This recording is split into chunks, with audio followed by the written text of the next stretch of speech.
Morning, everyone. So, yesterday afternoon, you saw how we could really transform causal effect to something that is purely statistical, right?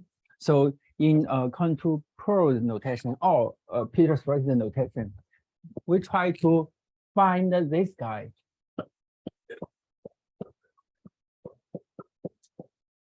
In Peter's work, he used a set here instead of do.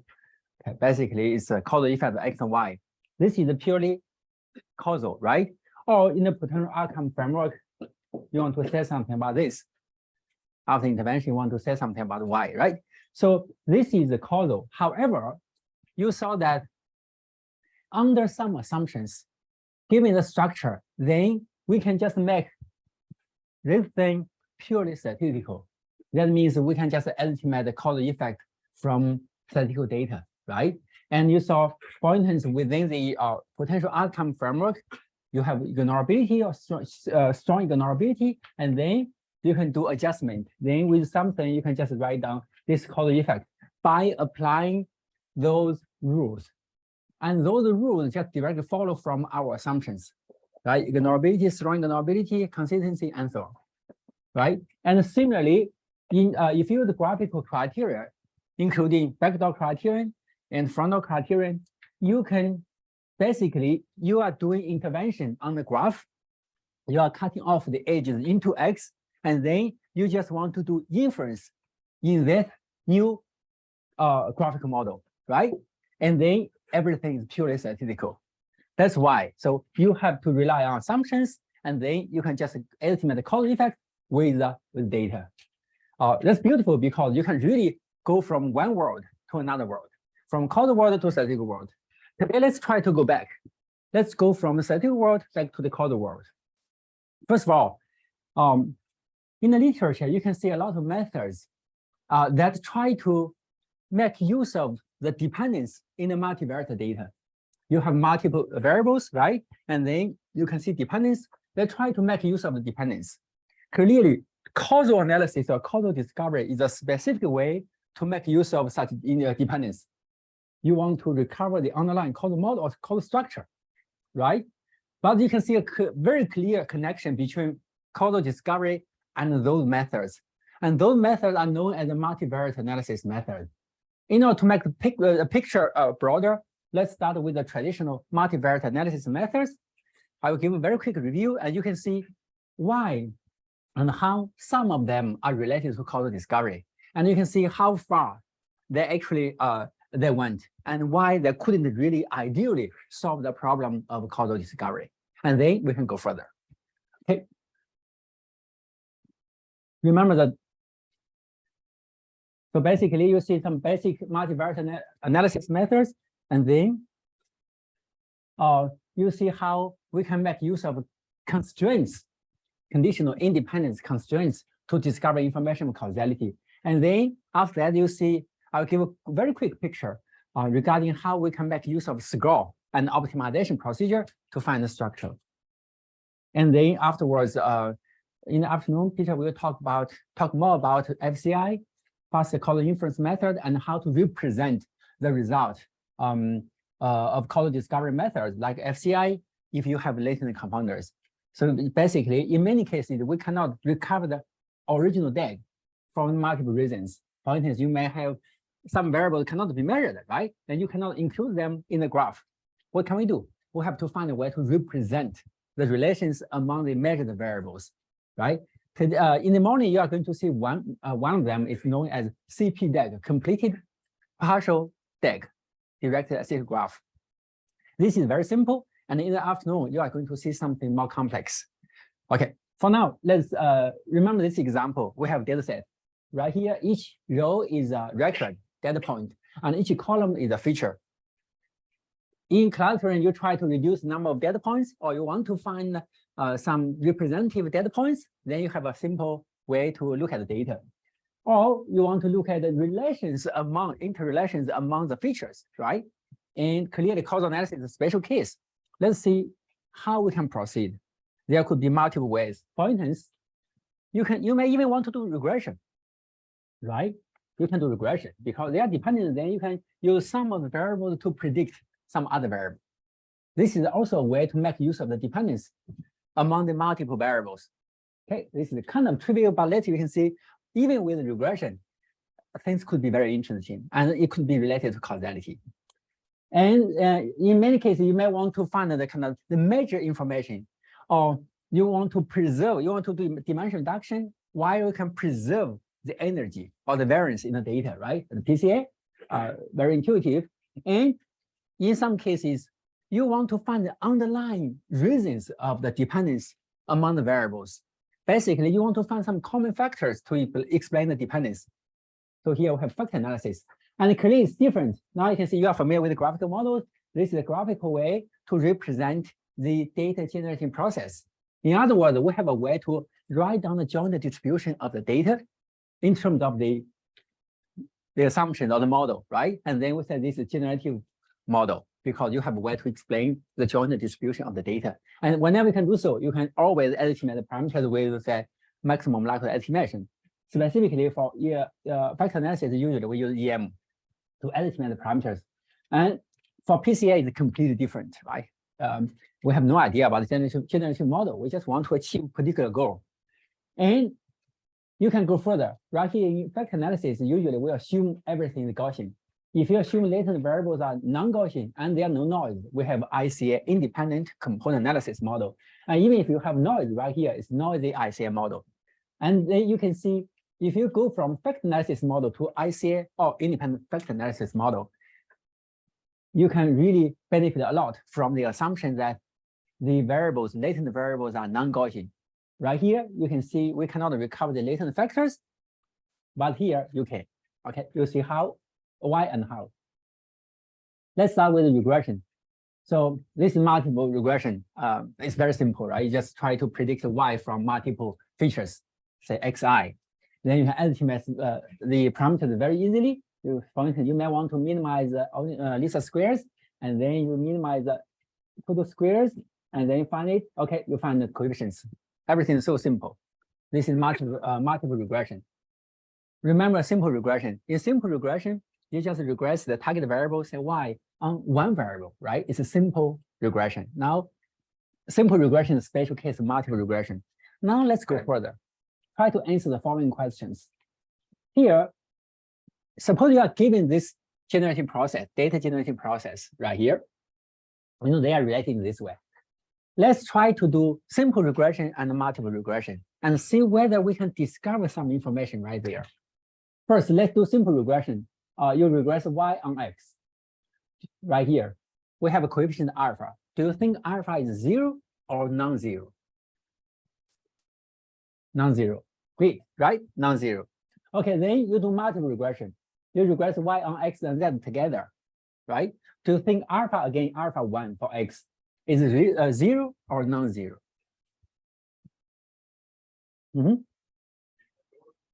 Zero? Close to 0, or asymptotically speaking. So, suppose we have infinite number of data points. 0 or non-zero? 0, right? Linear regression. Basically, you can see the following thing. Here, x and y are dependent, that's for sure. But I know all the influences or dependence between x, y takes place via variable z. In other words, if I know the value of z, I don't care about x when I try to predict y. This is the exact definition of conditional independence, right? Then given that, we know that, oh, if I'm already given z, right here, x is not useful at all. That means alpha 1 is 0, right? So now you can see in this case, simple regression gives a non-zero coefficient and multiple variable regression gives you a 0 coefficient. Remember this pattern. Right here, x and y are dependent via z. Alternatively, let's look at this model. X, y, z. You can see the skeleton, if you forget about the direction, the skeleton is the same, right? For simple regression, if you regress y on x, do you think the coefficient is 0 or non-zero? 0, non-zero. Simple regression, yeah. regress y on x? 0, right? They're independent. One does not contain any information about the other. If you do multiple regression, do you think alpha 1, the coefficient of x, is 0 or non-zero? 0 or non-zero?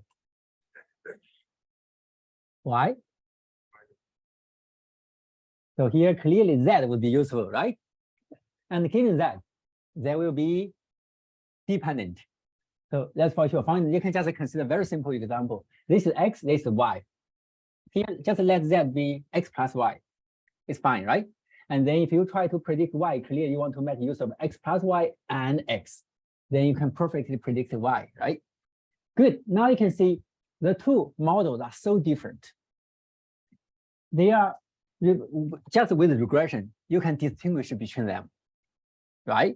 And if you see, with simple regression, they are independent, but with multiple regression, they are not. Then you know, x and y do not influence each other, and they may influence a third variable together, and so on. So with regression, but not simple regression or multiple regression, with regression, a series of regression tasks, you may discover something about causality, because this is nothing but doing conditional independent tests. You can see that. If this guy is 0, in the linear Gaussian case, if this guy is 0, x and y are independent. If this guy is 0 right here, then x and y are conditionally independent given z, right? So later you can see how we can just make use of different kinds of independence and conditional independent relations to recover information of the skeleton and the direction. Okay, so we have multiple variables right here. For let's consider number of stocks in New York Stock Exchange. Right here, you can see clearly they're dependent, right? They share some information. Okay, if you look, this is a price time series. If you look at the return, you can see something similar. They are dependent. Given that they are dependent, what can we do? Clearly, you want to make use of, or you want to leverage the dependence in the data. What would you like to discover from such data? Final goal might be to discover the underlying process that generates the data. I would like to see whether there are common factors in the market and whether one company could influence another and so on. I would like to see everything. If I have that model, then this world is transparent to me, right? Because I know how things are related. I know the consequences of each possible changes, each possible change I can make to the system, right? So what would you like to discover?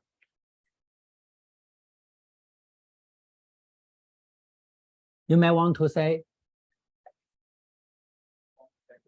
yeah, good. You want to find the common factors, right? So essentially you make assumptions that, oh, here they are dependent because there are common factors, right? Leading to their dependence. Or sometimes can be even more pragmatic. I say, common factors, are you sure there are common factors? Maybe I just want to find the major information in the market, right? For instance, I want to find the combination of the stock returns. And then I would say, yes, right here with this combination, I can preserve the basic information or major information in the stock market. The market weather. First of all, you can find a linear combination to preserve the changeability or the variability of the data, or you want to find the common factors. Anything else? Causal analysis is another thing, right? Later you can see how we can really do causal analysis. In the stock market, you can discover so many causal relations. For instance, if A owns some proportion of B, some portion of B, A owns B, then you can see a clear causal influence from B to A. Even with the linear and Gaussian model, very often you can discover such a causal influence. So that's the third thing, causal analysis. Would you like to do anything else?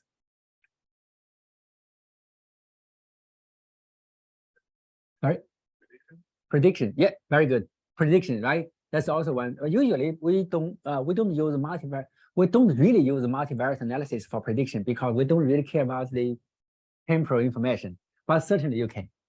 Okay, prediction. And you want to find the underlying factors. You may want to see whether they are identifiable, right? Later you can see, in the ideal case, we should make the model, the assumption as weak as possible, and then you allow relations among the latent variables, relations among measured variables, and the relations between the measured variable and latent variables, and so on, right? So that's our final goal. You can really recover the picture on the very weak assumptions. Tomorrow, today is tomorrow you are going to see some progress in that line of research. Okay, for now, let's start with a very simple thing. I want to find a way to capture the measure information in the market. So I want to find a projection or linear combination, normalize the linear combination of all those variables to preserve the energy or variance, right? So here W here is a unit weight vector. So all the length of W is 1. Then we can just find the variance of Y, which is a projection of the original data, right, onto different directions. You want to find the maximum variance, or equivalently, you may say, oh, you want to find the variance. That makes sense. However, I want to find a way to minimize the reconstruction error. By that, I mean the following thing. Here, after the projection, I have data point, and I have the original data point, right? Original data point basically, in this case, is in the two-dimensional space. And after projection, everything will be on this line. I try to see how close they are. The new value is here after projection, and the original value is here. I want to minimize the reconstruction error. That's also valid, right? Now you can see one thing. When I talk about reconstruction error, we calculate error this way, is orthogonal to the line. In regression, the error is in this direction, in the Y, right, along the Y axis. Now this is the reconstruction error. So you basically want to minimize the error. That's why it's orthogonal to the direction where you want to predict onto which you want to predict the project the data around here. The two things are clearly equivalent because the square this one squared value of this guy plus squared error would be the squared length of the original data, right? So that's why the two things are equivalent. You want to maximize the variance or you want to minimize the reconstruction error. In any case, you want to maximize the variance of Y under the condition that W is a unit vector, weight vector. Here you can see a bit of history. It had a long history, right? It was proposed in 1901. Actually, I'm pretty sure that even before that, some people already proposed this method. It got popular later. Okay, I'll skip the history part. And we say W is the principal axis or direction because you want to project the data onto the direction of W. And W transport times X is the principal component because this way you can really preserve the measure or principal information with this component. Here, for simplicity, suppose we have only one principal component, but you can repeat the procedure multiple times. You can have multiple principal components, right? How can we solve the problem? This is the standard thing. By the way, here you can see the consequences of different directions. As you can see, or you cannot see the animation. Oh, you can see. So if you change the direction, clearly you can see the projection is different, the variance of the projection is different, and the reconstruction error is also very different. And where would you like to stop? So here you can see variance low, high, high, high, and clearly you would like to stop right here, right? Okay, how? You want to preserve, then this is the standard thing in data analysis. So you maximize the variance right here, y the projection, and then you have this constraint, then you have Lagrange multiplier. You can see it's nice. In this case, it's nothing but the eigenvalue decomposition of the covariance matrix. Good, PCA is very simple. You just make use of the empirical covariance matrix, and then you do eigenvalue decomposition, and then the eigenvector give you a principal axis. And the eigenvalue, the largest eigenvalue is nothing but the variance of the data after projection. That's it, right? You can see everything from here. This is PCA. Good. Now let's have a very quick look at different ways to make use of the dependency in the data. So we have data. generated from a Gaussian distribution with some covariance. You can see right here. Okay, you can see the contour of the probability density function for Gaussian one is very simple, right? Okay, and then let's do three things. We can predict x2 from x1. We can predict x1 from x2. We can do principal component analysis. In each of those three tasks, you try to find something like a line, right? In regression, you want to find a regression line. And in PCA, you want to find a principal axis. Intuitively, they are kind of similar, right? And the other side, you already saw that for regression, actually, the two lines are not symmetric, right? They do not overlap. Let's have a very quick look. So this is basically principal axis. You just want to maximize variance. That's why you can see it's very long, right? This is the direction of the projection for PCA. And this is regression line. If you regress x2 on x1, because right here you have error in x2. So if you look at data this way, you have conditional Gaussian distribution right here of x2 given x1, right here. You go through the mean of the conditional Gaussian distribution, you have this line. Okay, this is for regression. And if you regress x2 on x1, x2, you have this line. And if you put them together, you see the relations, right, between each pair of those lines. This is just because you have different ways to define distance or error, right?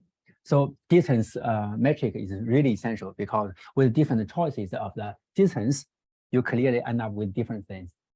Although, roughly speaking, in all those cases, you want to find the measure information. The problem is in regression, you want to find the measure information in x relative to y, right? If you want to predict y from x.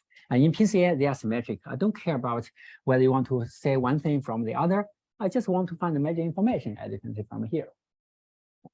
Okay. So it's just a way to make things very intuitive. Now let's try to find the underlying factors. This model is very useful, especially in psychology.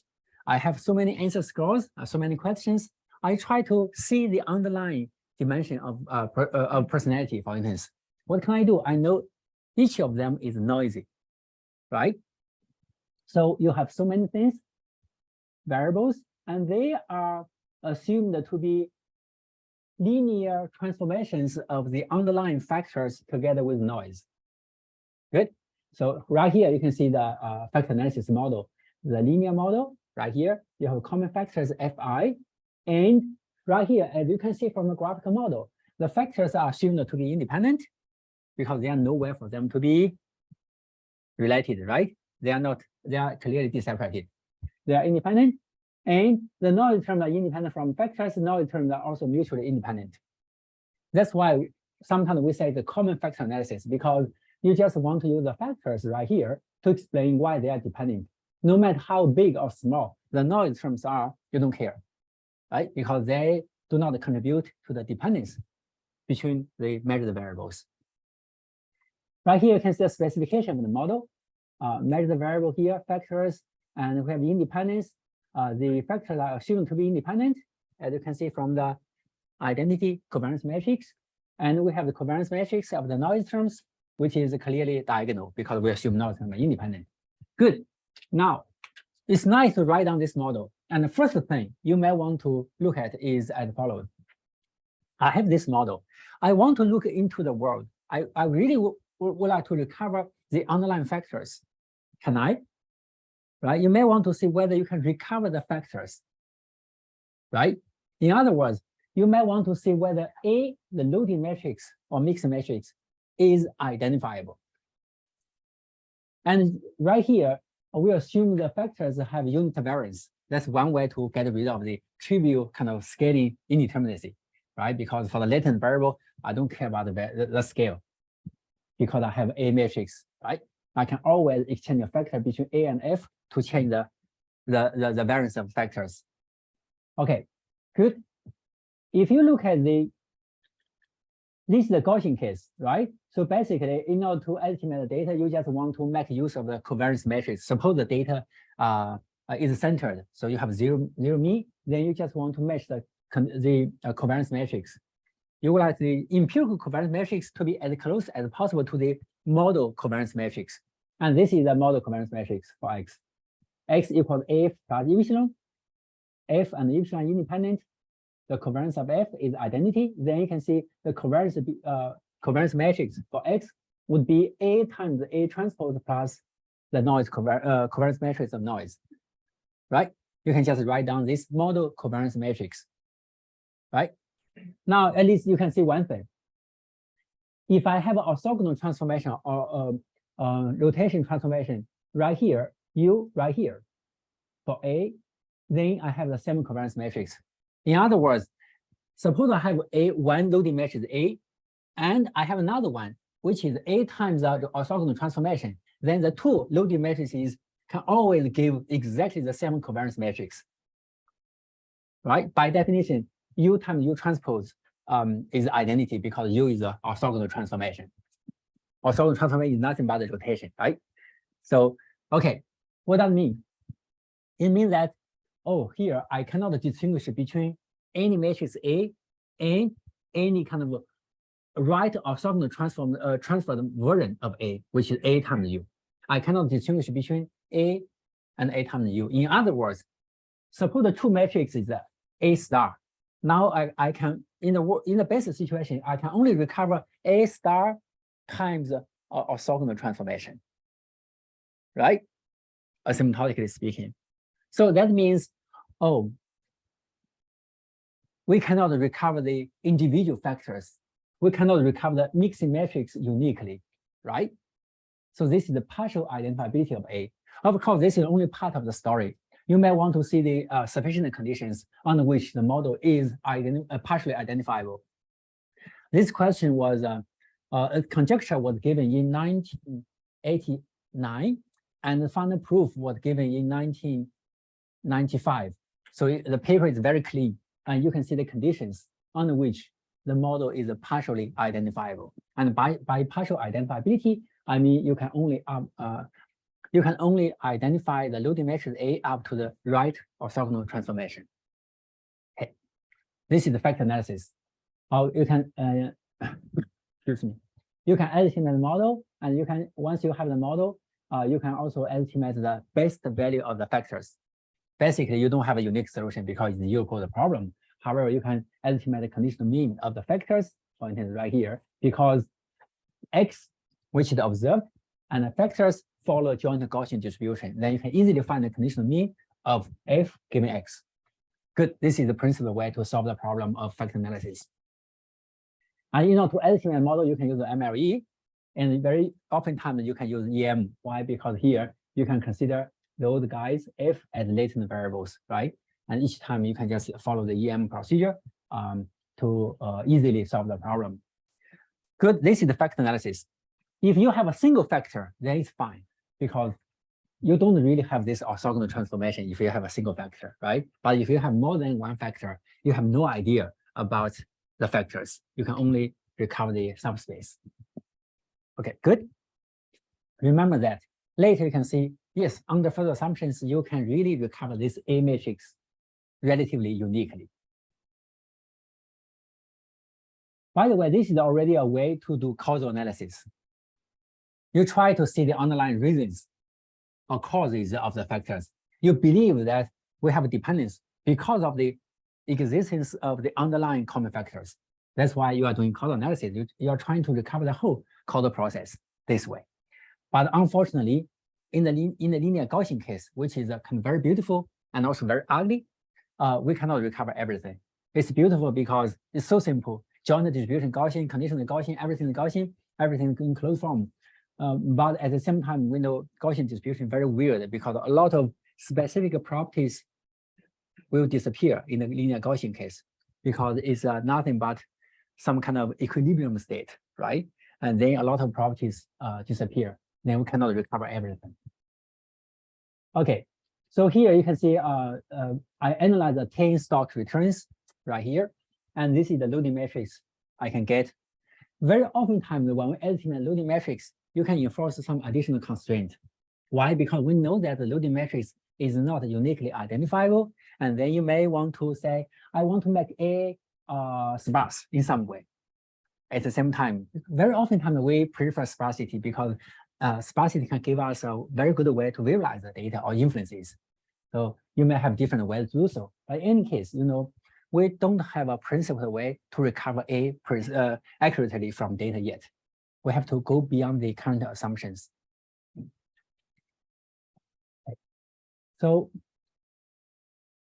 good. Fact analysis and principal component analysis are totally different.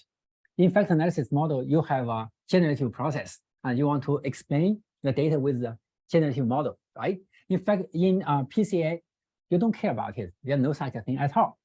But is there a connection between the two things? Suppose we have a single factor right there. Intuitively, you can see, oh, both factor analysis and PCA try to find the measure information, right? So now let's just try to answer the following questions. If the noise term right here in factor analysis are isotropic, do you think the two methods, PCA and factor analysis, will give you the same solution?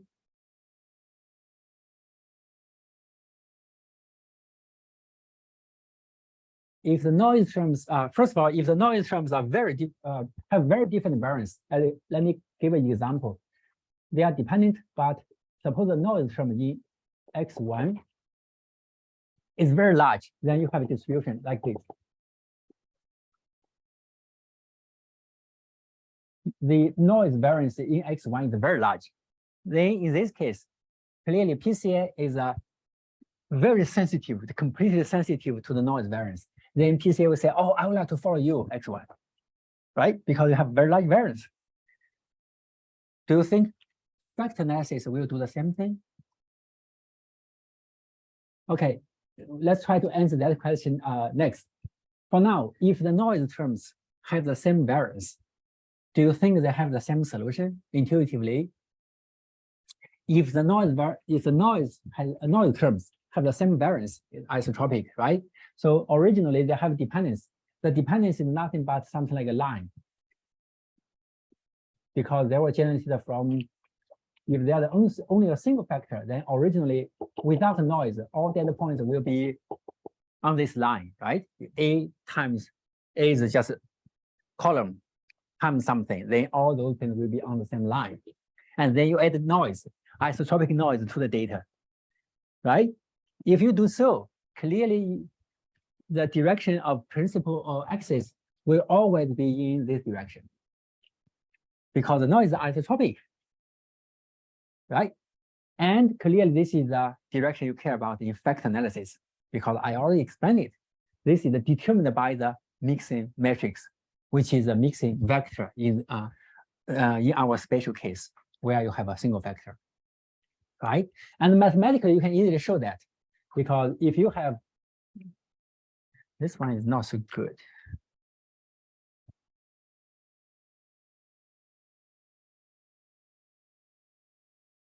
So this is the covariance matrix. Oh, that's nice. Say this is the covariance matrix of the data. If this guy is isotropic, right here, A will be the eigenvector of this matrix, right? Because suppose this is a sigma, you can say sigma times A would be sigma times sigma A transpose A plus phi scaled identity matrix times A.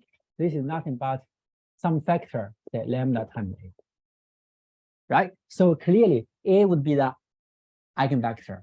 That means the mixing coefficient or mixing column is nothing but the eigenvector corresponding to the largest eigenvalue. So that's why in this case, clearly factor analysis and PCA will give you the same solution, right? Regarding the parameters A. That's very intuitive, because noise is the noise variance is the same everywhere. You can ignore it.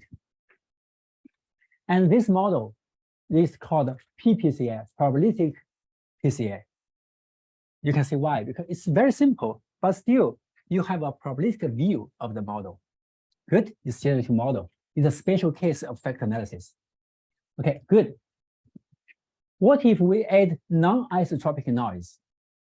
Now we have a model, we have a factor analysis model. It's already there.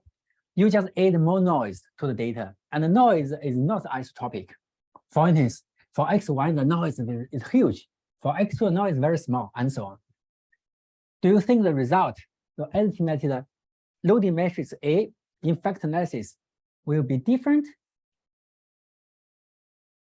Or do you think you can still have the same loading matrix after you add noise to the data?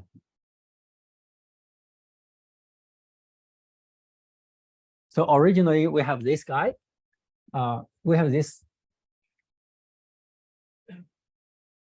the data, and then you add a lot of noise, new noise to the data. You apply factor analysis again. We are considering the asymptotic case, right? You just deal with the distribution. Do you think the ultimate loading matrix will be the same after you add noise to the data? Yes, right? Yes. That's why it's called common factor analysis. I don't care about noise. No matter how big they are, no matter how kind of non-isotropic they are, I don't care, because I just want to find A to explain the dependence. The additional noise does not change the dependence, or why they are dependent, right? But for PCA, clearly, you will be very sensitive to the variance of the added noise, right? Good. In some way, factor analysis is more intelligent because I can distinguish between the effect of noise and the contribution of the factors. And I don't really care about the noise, no matter how big or small you are.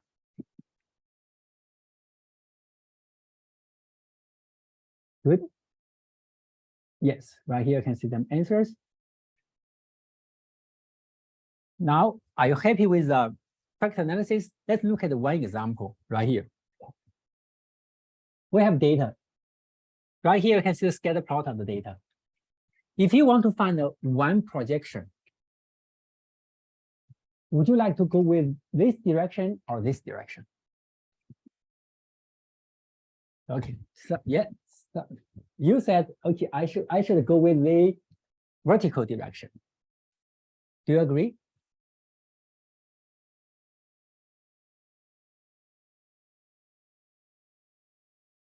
This is a real problem. You just look at data. Oh, yeah, distribution. I can see the distribution, empirical distribution right here. Now, suppose I want to simplify the data to preserve the information I care about. Would you like to project the data onto this direction or this direction? Or would you like to preserve only X1 or X2? Someone said X2, X1. Always nice, right? Why? Why would you like to preserve X1? Preserve the cluster. Wonderful. So now right here you can see, yes, this is nice because you preserve very large variance if you go with X2. At the same time, you can see X1 might be more informative because I can really see the relations of the different properties of the data. It's a bimodal, right? And they are kind of similar. They should share something and they are similar and so on. Cool. And you may want to go with X1. And at the same time, you can see we care about the distribution of the projection. And specifically, in this case, you can see you preserve the projection that can give you very strange distributions. Here by strange, I mean you want to make the distribution as non-Gaussian as possible. So here you have multi-node model. It's very non-Gaussian, right? And right here is kind of Gaussian. So you want to go to the non-Gaussian components. You care about the distribution of the data now. And intuitively, it makes sense. Remember central limit theorem. The total sum of independent variables will get closer and closer to Gaussian, right? That means if you really want to find something that is pure or original, you want to find the non-Gaussian part. You want to recover non-Gaussian component from data because they are kind of the original component before you take the sum, right? So you can really make the world so much clearer since you can just recover all those individual original individual components Okay, now let's see how we can make use of the distribution of the data. In other words, we have to go beyond the Gaussian distribution, as you can see from this example, right? As long as this example makes sense to you, it's perfect. You care about the non-Gaussianity of the data. By the way, let me say a few more words about it. So in this case, you want to find a projection with a kind of structural information. So you want to make sure that after projection, it's very structural, it's very informative. We can measure informativeness with something like entropy, right? Entropy basically is a way to measure how random it is or how unstructured it is. For instance, if you are given a uniform distribution right here, then clearly the larger the variance, the higher uncertainty you have, and the larger entropy you are going to have for the variable, right? And furthermore, if you are given the interval, which distribution can give you the maximum entropy? If you are given the interval, say, I know all values are between A and B, then which distribution right here can give you the maximum entropy? Uniform, right? Because it's kind of really uncertain. I have no idea about it. Then it's so weird or so poor because it's so unstructured, so uncertain. Okay, good. If you fix the mean or variance, basically, if you fix the variance is given, because variance clearly is a way to indicate how random it is. If you fix variance, which distribution can give you the maximum entropy? You can derive that. If you fix the interval, it's uniform distribution. If you fix the variance, which distribution can give you the maximum entropy? Gaussian, yes. If you fix variance, the Gaussian distribution will give you the maximum entropy. And you don't like any distribution with a very large entropy because it's so uncertain. You have no idea about it, right? Uncertainty, entropy is just a way to measure how kind of surprising or how you should be surprised when you see a particular value. It's average over all possible values. So essentially, in the Gaussian case, every time you should be kind of relatively surprised when you see value. It's not good. It's not structured. It's not. It's too uncertain. That's why you want to find some representation that is as non-Gaussian as possible, right? Okay, now let's go further.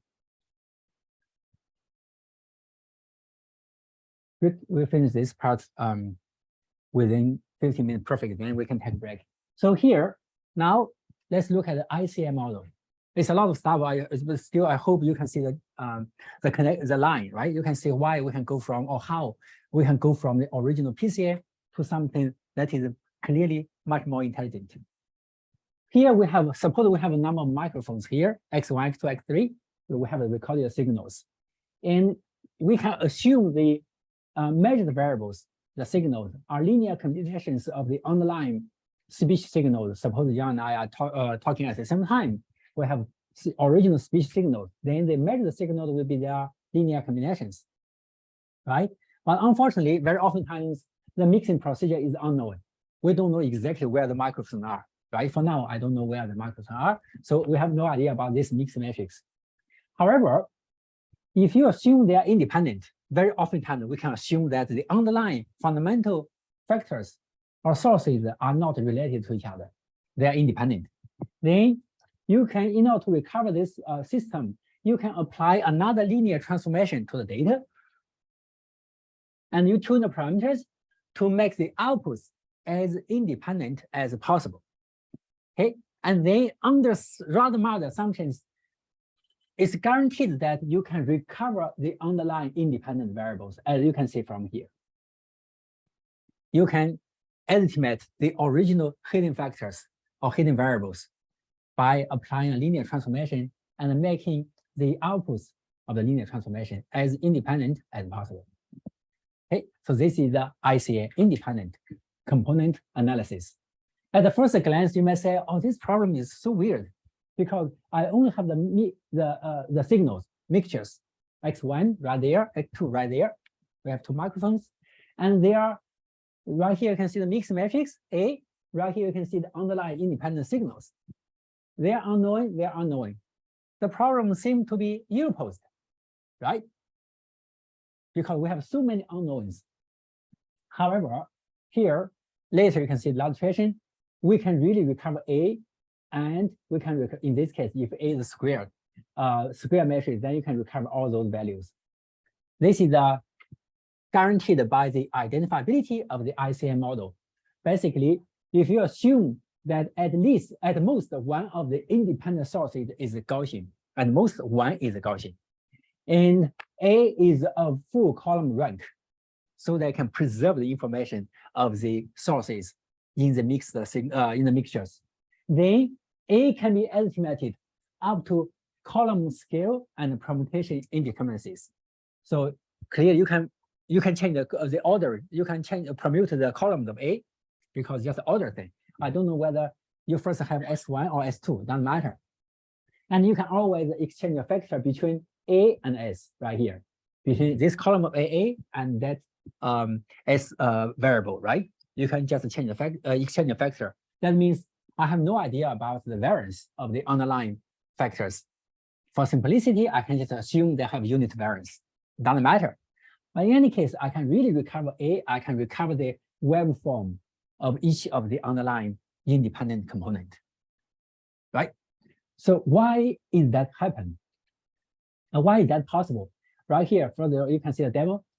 We can see the scatter plot of X1 and X2, as you can see from here. And then in many ICM methods, you first do whitening. By whitening, I mean the following thing. You apply linear transformation to the data so that after transformation, they are uncorrelated and the covariance matrix is the identity matrix. Okay, so this is called whitening. You can easily do so because you only manipulate the covariance matrix. With the linear transformation, you can easily achieve that. For instance, with eigenvalue decomposition, you can directly find a solution for whitening. Okay, after that, they are uncorrelated. Remember, even if they are uncorrelated, they may be dependent, as you can see from this scatter plot. Okay, right now, let's take a break. No, very short break. Right here, you can see the scatter plot. Do you believe that this guy and that guy can be uncorrelated? Do you trust me?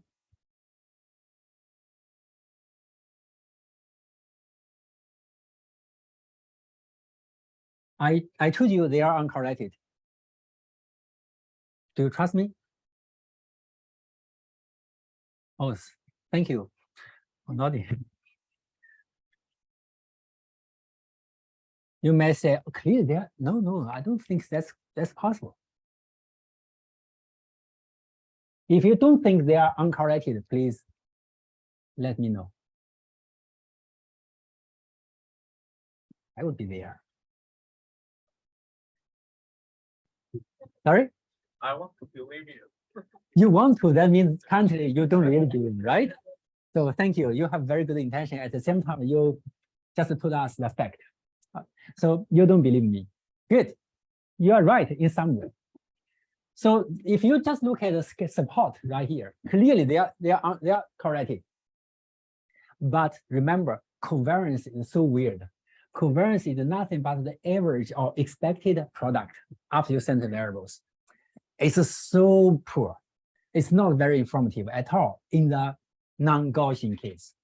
Just in the Gaussian case, covariance is very informative, right? Because we know the contour of the density is always kind of very regular.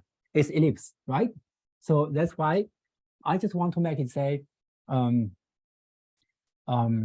this way, right? I know if they are uncorrelated, if they're not uncorrelated, then the contour of the density function would be this one or this one, but it cannot go this way, because if this goes this way, they are correlated. Now you can see, roughly speaking, you can see something like that, but they are still uncorrelated because it's not Gaussian. As you can see from here, covariance is nothing but the expected product, right? Here, product is positive, positive, positive, right? And they have a lot of contributions. However, here we have so many data points with negative products. You can see that, right? As a consequence, the covariance is just zero. So in the non-Gaussian case, or generally speaking, don't trust the covariance matrix. And the estimated covariance can be completely different if you add a new data point. One value can change the covariance dramatically. That's why you should be careful when you use the covariance matrix, unless you have a look at the scatter plot, right? And say, oh, it's roughly speaking the Gaussian. Then probably you can trust the covariance, the value of the covariance. In any case, now we make them uncorrelated, and the covariance here is the identity matrix. And furthermore, you want to find the independent components. You do, let you see, this is the rotation or orthogonal transformation. You want to make them independent. After several iterations, you can see, oh, they are now independent. You can easily see independence from the scatter plot, right? Now they are independent because the distribution of this guy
convenience can also kind of amplify noise.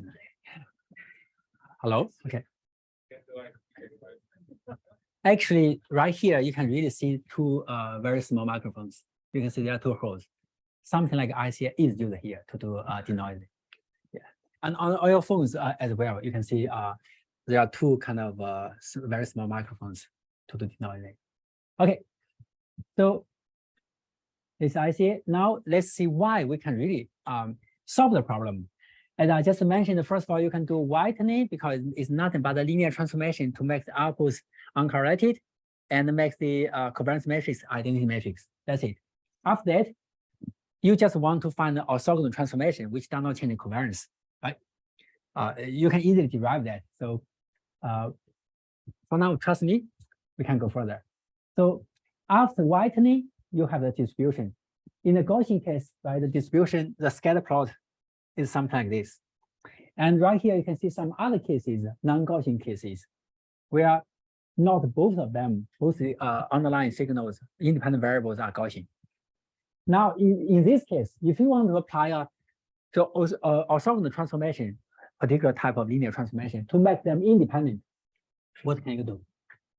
You can do anything, right? You can just rotate it in an arbitrary way. They are always independent in the Gaussian case, right? So that's why in the Gaussian case, we cannot recover the underlying independent sources uniquely. However, in all those cases, you have to rotate them in a specific way to make them independent. Of course, you can go further, right? But basically, it's just a permutation or kind of a change in the sign, trivial. And right here, you can see the same thing will happen, and the same thing will happen. That's why, if they are not Gaussian, you can recover them relatively easily. Okay. In theory, this is one of the most beautiful theorems in mathematical statistics. So it's a Damowitz-Skitovich theorem. Essentially, it says the following thing. Suppose we have two variables, y1 and y2. And suppose they are linear mixtures of a lot of independent variables, Si right here.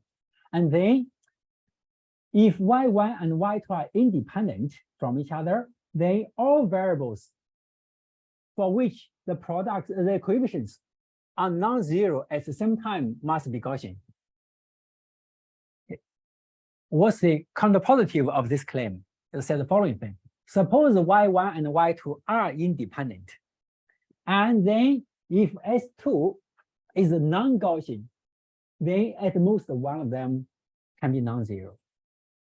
That means if you can make y1 and y2 independent, then each non-Gaussian component can contribute to at most one of the y variables. If S2 is here, then S2 cannot go there because they are independent.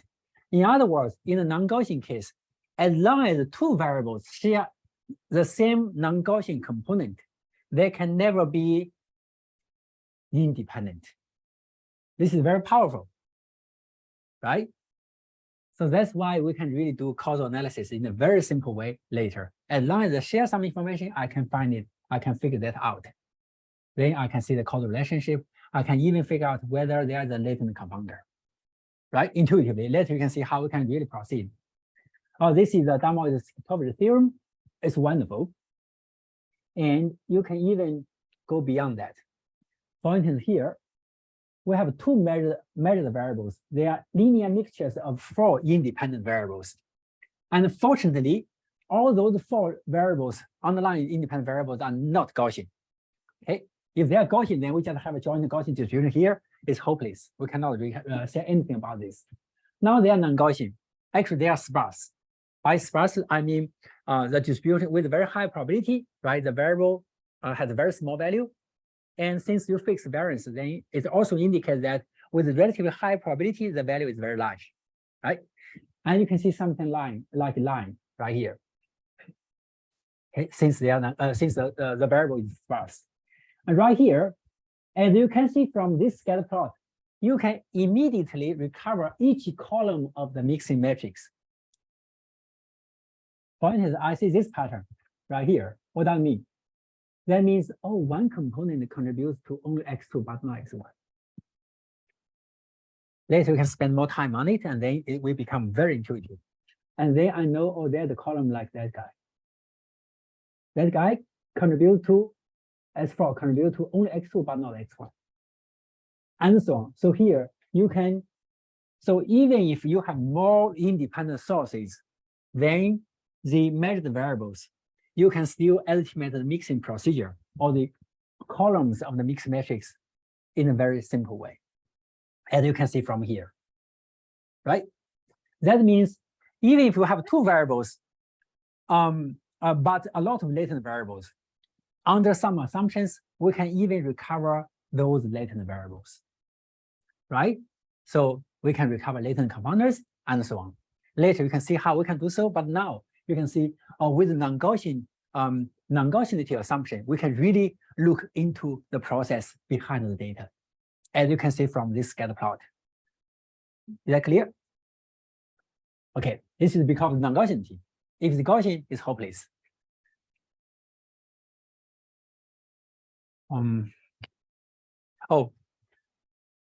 Then probably I should skip this part. Basically, is how you can estimate ICM model. You know, you can always use the maximum likelihood estimation. I will finish this part within 2 minutes.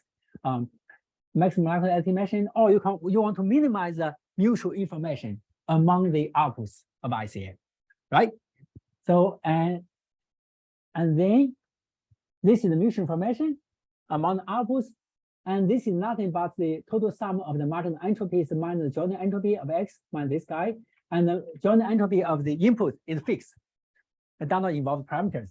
So basically, when you try to minimize the mutual information among the outputs, equivalently, you are trying to minimize the entropy of the output, right? That means you want to make them as non-Gaussian as possible, because we know that if you fix variance, the Gaussian distribution gives you the maximum entropy. Now you just want to minimize the entropy of each output. You want to make them non-Gaussian. Okay, so that's good. And that's why right here, you have to go with this direction and this direction together, because with this direction, you can really make the distribution very non-Gaussian and informative. Okay.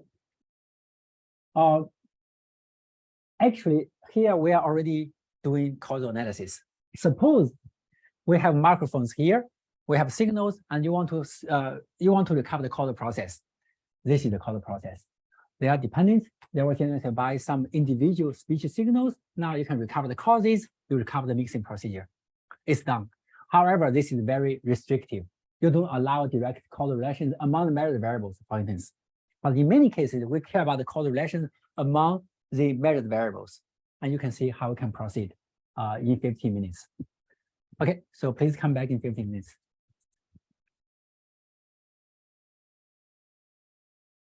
Okay, welcome back. So you just saw we basically just went through all those attempts to recover the underlying truth from data, right? We want to recover the process. Of course, with different assumptions, we end up with very different things. And at the same time, it's amazing. You can see ICA is a linear method. It's a very simple technique, but it was not proposed until the end of the 1980s. Don't you think it's very strange, right? It's very simple. Of course, there are multiple reasons. In statistics, you have PP projection pursuit, right? It's similar. At the same time, if you go beyond the Gaussian distribution, you have to use iterative methods. You have to use approximate inference method and so on. Without computers, it's almost impossible, right? That's why computer can really change everything. Computers really change everything for us because you can really solve problems. You can really go beyond the very simple tractable models. Now let's go further. How can we really recover causality? Remember this modularity property. So here we have several modules right here, rain to wet ground to slippery. They are dependent, but those modules are not relevant to each other, right? So this is the fundamental property. I always want to emphasize that this is the only property we really make use of in order to solve the problem of causal discovery. However, you have different ways to instantiate this modularity property, right? Because it's very general, it's rough, and you want to apply it in the right way. For instance, right here, if I fix value of x, wet ground, and try to say something about slippery, clearly you don't care about z. Because if you, with different value of z, you only change the process, information in this process, but not anything here, right? So in other words, given x, z will be conditionally independent from y. You don't care about z. Clearly, from a causal picture, you can see conditional independent relations. Yesterday afternoon, you saw how we can really see conditional independent relations from the graphical model by making use of Markov conditions, right? Global Markov conditions and local Markov conditions. You can really see conditional independent relations from data. Right now, let's see whether we can make use of conditional independent relations to say something about the structure. So this is the other one, right? With Markov condition, you can go from causal world to statistical world. Now you want to go back. Let's see how we can make it possible. Okay, first of all, you can right here you can see. Let me define causal sufficiency first. If the system is causally sufficient, then we don't have latent direct common cause for any two variables. Okay, so for instance, right here, suppose it's a true structure, and then if you have a set of variables consisting of only x and y, then clearly it's not causally sufficient because you have a latent or hidden direct common cause for x and y. Okay, and if you put them together, clearly it's causally sufficient. And here I just use the term hidden direct common cause of the two variables. Why? Some people may say, latent confounder is just a hidden common cause of two variables. Let me give you one example to justify why I put it that way. So you have x, y, x cause y. So you have one variable here, z. Suppose z is not measured. Do you think z is a latent common cause for x and y?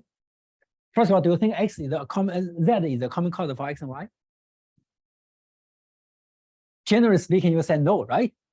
However, is z a cause of x? Is z a cause of y? Yeah. Then you may say, oh, z is a common cause for x and y, right? That's why I said, oh, to define latent compounder, this guy must be hidden, and this guy must be direct cause of X and direct of Y.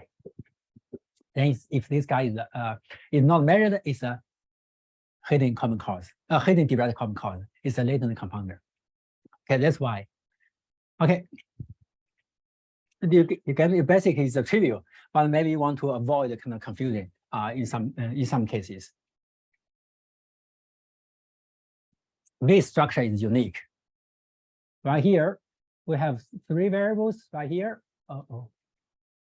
X, Y, Z. In this case, they are independent.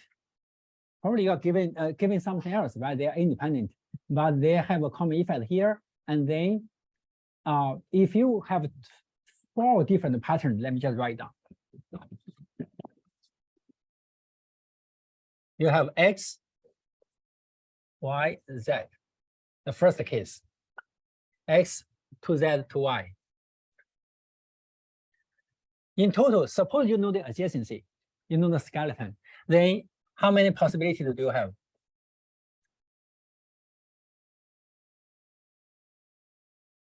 This one, this one, this one, this one. In total, how many possibilities do you have? We have only 2 edges. Each of them has 2 directions, possible directions. Then in total, we have only 4 possibilities, right? Involving those 3 variables where they are adjacent, they are not. Right? If you apply Markov condition to those 3, you get the same thing. X and Y, generally speaking, right? Generally speaking, X and Y are dependent. This is not given by the Markov condition because Markov condition can only tell you something about the independence, but not dependence. But still, we say, generally speaking, they are dependent. Later, you can see this is implied by the faithfulness assumption. Okay. So they are not necessarily independent, but they are independent given Z. It's the same thing across the first 3 models, right? But here, X and Y are independent. And generally speaking, X and Y are dependent given Z. So this one is so different from the remaining 3 situations, right?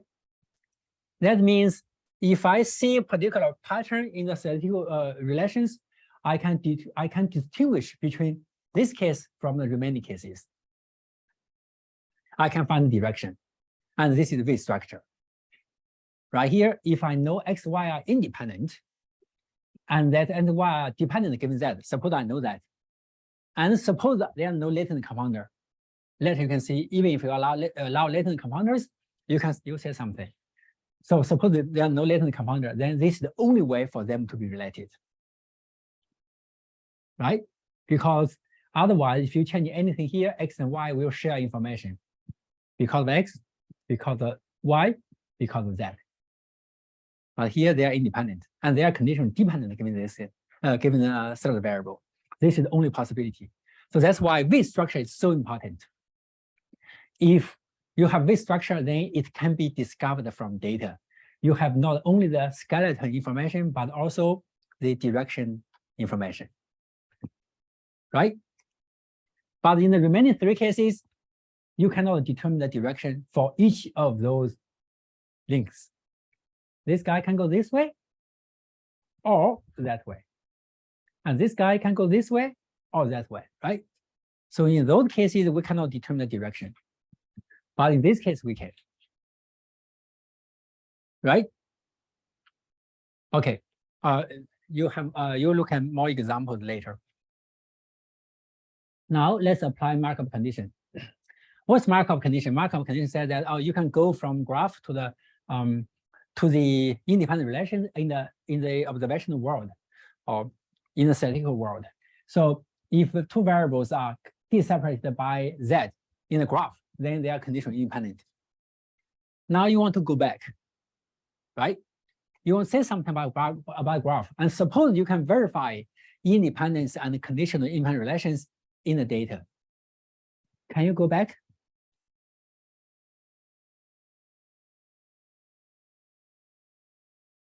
Let's just try to follow the kind of historical development, right?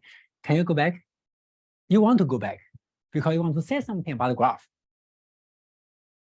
Can you?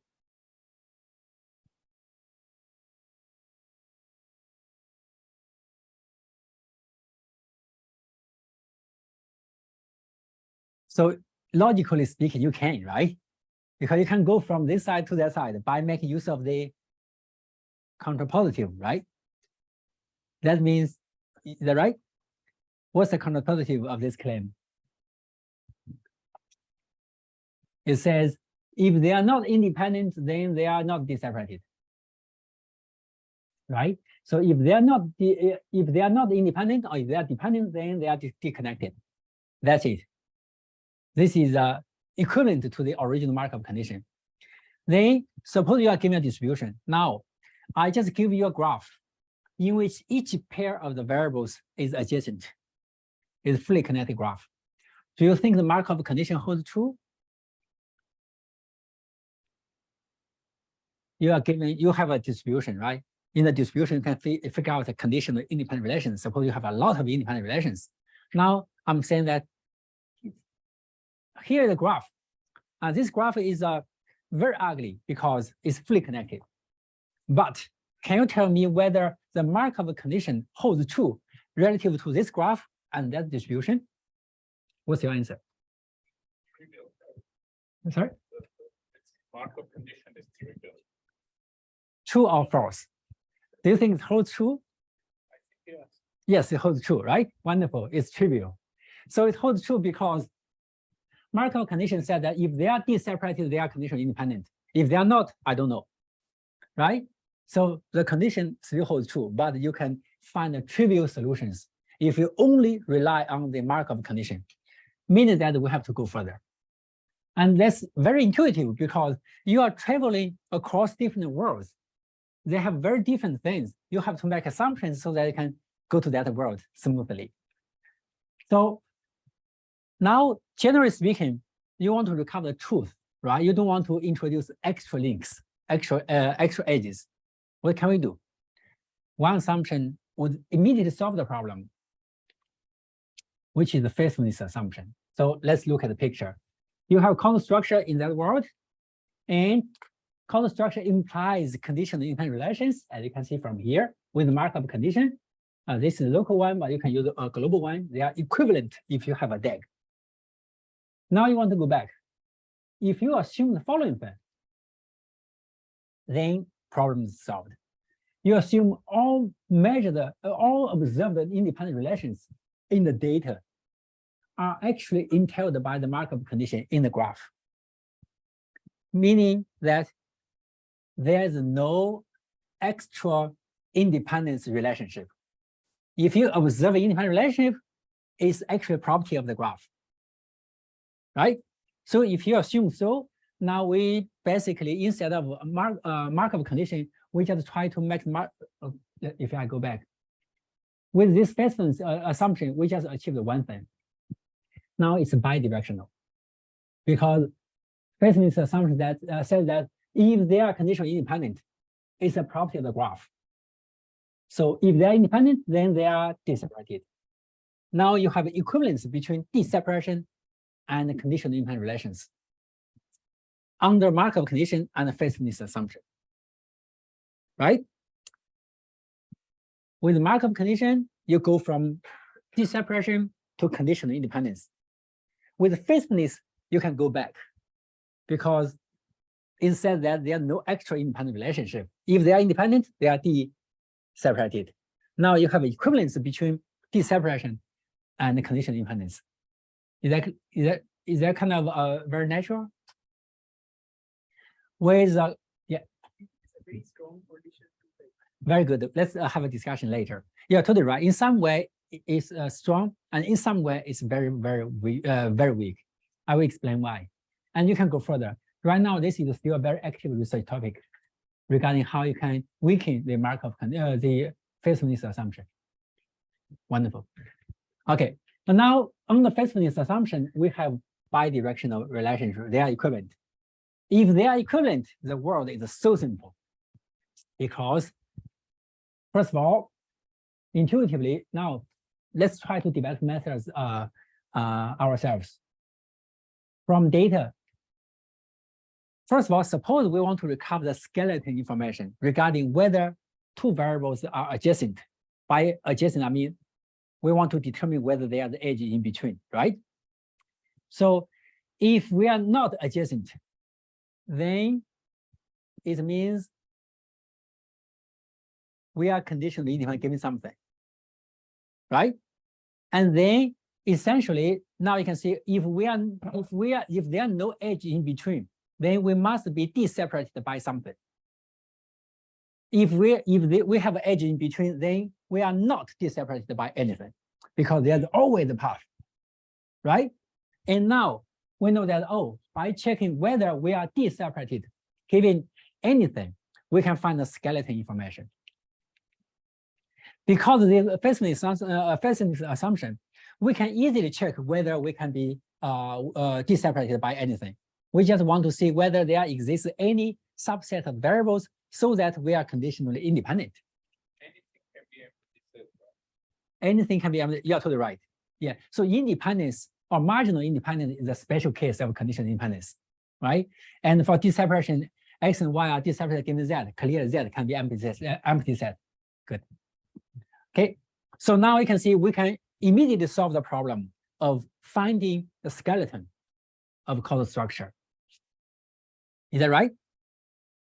You just want to see whether there exists a set of variables so that we are conditionally independent given that.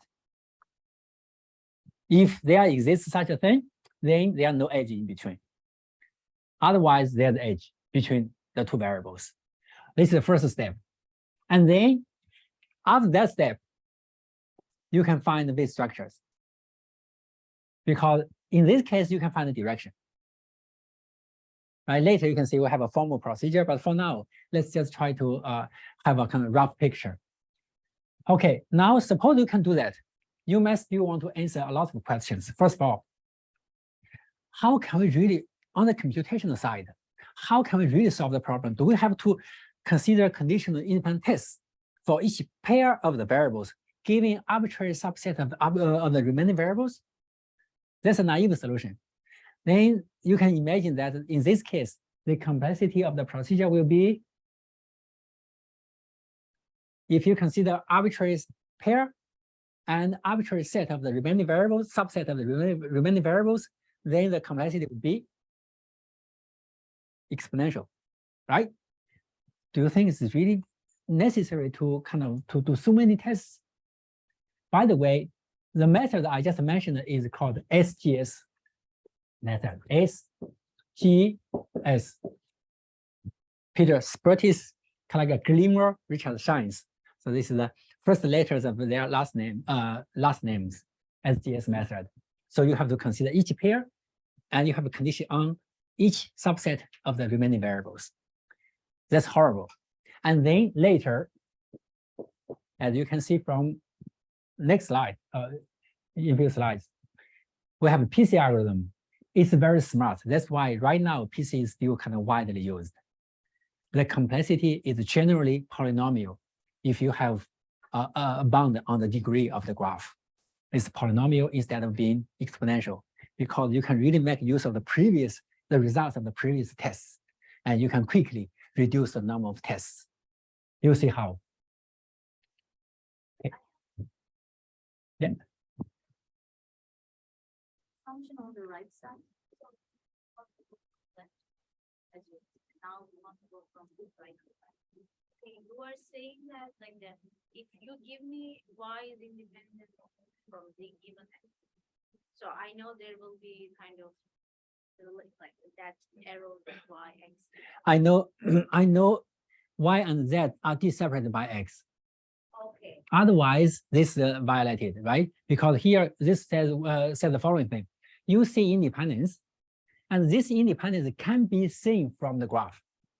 Yes. That means the de-separation, actually, this independent relationship is given by the de-separation relation. This means if they are independent, then they are de-separated. Yes, it just gives us one of four like options. We don't know which direction we do. Yeah, to the right. Yeah, to the right. So here you can see in this case, right, we cannot distinguish between them. by making use of only conditional independent relations, because the three graphs right here, they give you exactly the same relationship. But still, we don't come with the portal. Like this. We know that's not possible.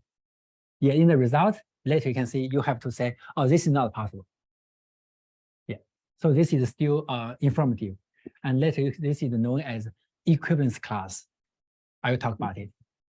Good question. Any other questions? Okay. Here you can see the kind of very big picture of the procedure. So we use the conditional independent constraints.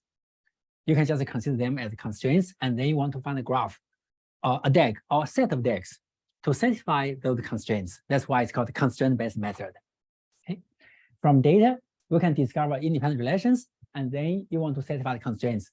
If they are independent, there are no edge in between. If they are independent, there are no edge in between. And then you find a weight structure, as you can see from here. And then you want to, too quick.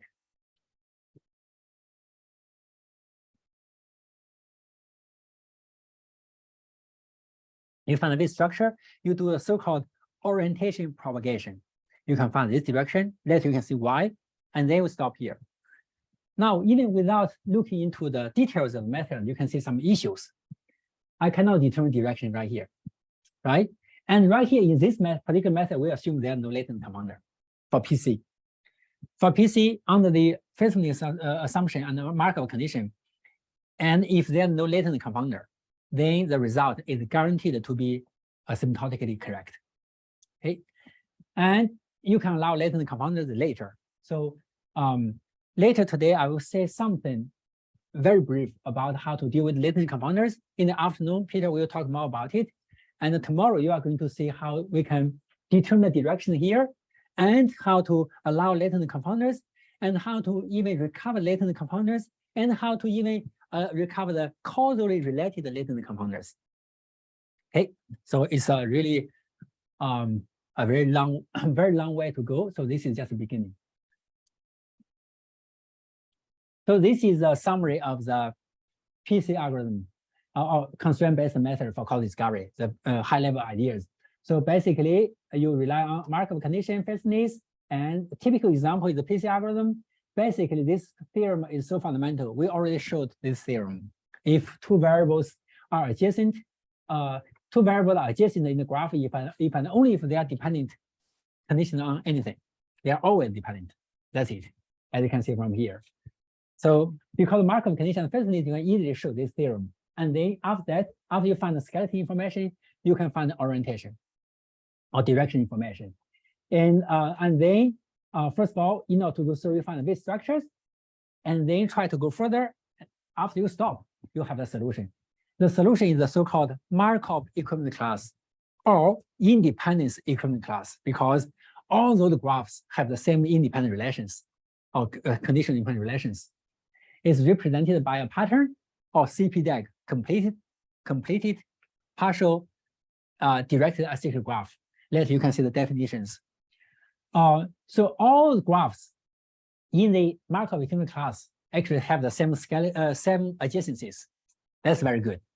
And if the direction is determined, you are sure about the direction, then this edge will be directed. If you are not sure about it, then it's undirected. That's how we can represent multiple DAGs in the same equivalent class. Okay, now let's look at the method, one example, and then you can look at the method, and you can look at another example. We have, this is the underlying graph. X1, X2 cause X3, and then X3 cause X4. This is the underlying graph. We don't know it, we have data. From data, we can discover independent relations. Okay, we begin with this one, complete graph. And then in PC, it's smarter than the original kind of naive method in the following way. We start with the marginal independence relations. We condition on nothing, right? If they are independent, we can remove the edge. Basically, when you do conditional independent tests, you want to condition on as few variables as possible, because the power of the test is very sensitive to how many variables you consider on, right? You condition on. You consider marginal independence, and then you can remove this guy, as you can see from here. And then after that, now you know, oh, if you condition on nothing, I can only go this far. Then you want to increase the number of conditioning variables. So you condition on one variable. And furthermore, you don't want to condition on arbitrary variable. You can show that if they are conditionally independent, given something, then all those variables in the condition set must be adjacent to either x1 or x4, right? So if they are conditionally independent, given something, then all those variables in the condition set must be either adjacent to x1 or adjacent to x4. It's quite intuitive, right? That means when I do conditional independent tests, I don't have to condition on anything, everything. I just condition on subset of the variables adjacent to either me or you, right? So this can really limit the number of tests. Yeah. So are you talking about the Markov blanket thing? Markov blanket is a different thing. So clearly, if you want to discover Markov blanket, Conditioning of the Markov blanket. oh, very good. So that's another thing. In statistics and even in machine learning, Markov network is very popular, right? So you want to use Markov network to represent the Markov blanket information. And in that graph, so that's called Markov network, right? In Markov network, it's very simple because x1, 2, 3, 4, suppose this is the Markov network. Right here, in this Markov network, first of all, there's no direction information. Second of all, there's only one property you have to satisfy right here. x1 and x2, they are not adjacent. Then they are independent given all the remaining variables, the x1, x2. So basically, in the Markov network or Markov graph, if variables are not adjacent, they are conditionally independent given all the remaining variables. This is so much simpler. Why? Because first of all, you don't have causal interpretation. Clearly, you don't have direct information, and you are not sure whether this is a causal link. I will give you an example. And for second of all, you condition on, you see, every time I just condition on all the remaining variables. It's so simple. However, unfortunately, this one is usually this one is different from causal graph, and even the skeleton is different. So here I'm not talking about the Markov network. That's why the complexity of the procedure is so much higher. However, there's a relationship between Markov network and this causal graph. Let me say a few words about it. So suppose, let me give another example. x1, x2, 3, x4. This is the causal graph. What's the Markov? This is the causal graph. You can generate the data from causal graph, from causal model, right? So from the data, you can discover Markov network. What would be the Markov network? Is this one? No, right? Why? Because you also have this link. Since x1 and x2 are conditionally dependent, generally speaking, given x3 and x4. They are not conditionally independent, right? You cannot, they are not deseparated given x3 and x4. That's why, generally speaking, or if you assume faithfulness, they will be conditionally dependent. You can see an edge in between. So the Markov network, you can see, can be different from the causal graph, although they are related. And discovery of the Markov network is relatively easy. But going from Markov network to causal network is not easy. Okay, we are focusing on this one right now. Of course, in practice, you may want to, a lot of people actually have been trying to solve the problem this way. You may want to discover the Markov network in the first place, and then you try to remove the edge, and you try to find the bit structure. That's totally fine, but you can see a difference. Yeah. So even though we don't have arrows on the bottom, this is a causal graph, not a... Actually, here you can see that's not causal graph. Here we are not there yet. We just start with this one. We start with it, and then we try to recover the causal graph. This is just the initialization, and right. Yeah. Okay, good. Good, we start with this. We want to recover the causal graph. Now let's see how far we can go. We start with this one because this one is the kind of most general one. Each pair of the variables is causally related. And then we just try to cut off unnecessary links. Okay, they are independent. That's why we cut off this guy. 1 for independent given 3, we cut off this guy. 2 for independent given 3, we cut off this guy. So now we are here. And then with PC, it's nice because you don't have to go further all the time. You can automatically stop. Now you want to condition on 2 variables. And you can see, oh, it's not necessary because it's very sparse. I don't point it if I want to see whether x2 and x4 are conditionally independent, right? So I can at most a condition on x1 and x4. I will not go further. If the graph is very sparse, then I will automatically stop. Consider extreme situation. Suppose we have a number of variables and there are no link right here. Suppose there are no link in between. All variables are causally independent. There are no relationship. With STS, you have to do all the tests. With PC, you only go through all pairs at once. In independent, no link. Independent, no link. Independent, no link. Independent, no link. And then you want to go further. You don't have to.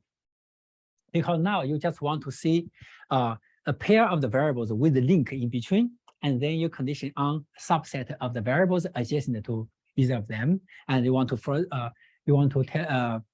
see whether they are conditionally independent.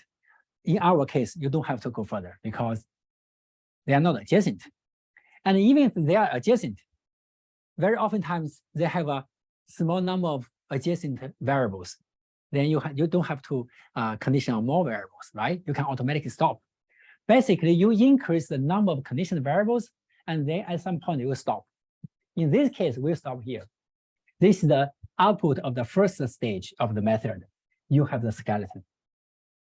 And then you want to find the direction. You can find the weight structure. Remember the definition of weight structure. They are not adjacent, they are adjacent, right? As you can see from here. And you can easily verify that this is the weight structure because they are independent given something else, including empty set, but not this guy.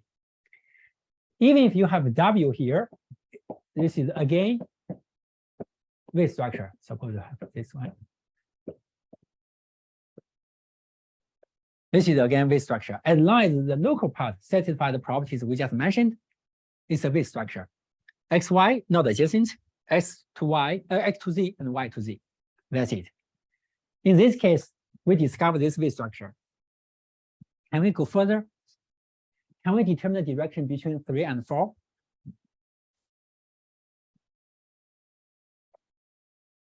Yes? Why yes? You want to find the direction between X3 and X4.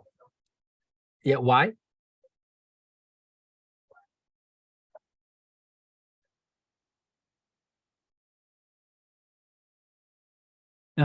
Good. So basically, let me put it in a slightly different way. Yeah, to the right. Here, this is the weight structure. And suppose we already discovered all weight structures. We can do so because it's so easy to verify the weight structure.